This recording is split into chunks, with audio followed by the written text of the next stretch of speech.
Hello everybody, just a short video today. First of all, I want to apologize for the lack of content recently. It's not that I've forgotten about you.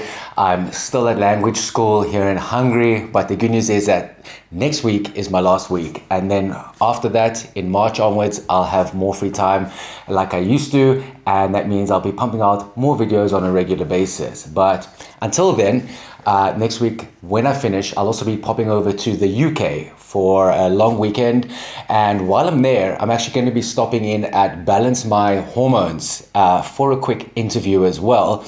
And I thought, while I'm there, why don't I take some of my viewer questions and take them to Balance My Hormones and ask them while I'm there. So this is your opportunity. If you have any questions for Balance My Hormones that you want to get answered, then just leave a comment in the comment section of this video and I will take all your questions with me to the UK and ask Mike. When we have an interview, we will record everything and then I will put a copy of that video on this channel. So send me your questions. Doesn't matter how hard hitting they are or how awkward they are.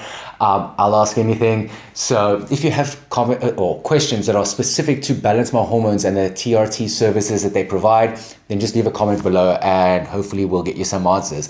And that's it. Just thanks for your patience. We'll be back again on a more regular basis in March. And until then, I'll see you soon.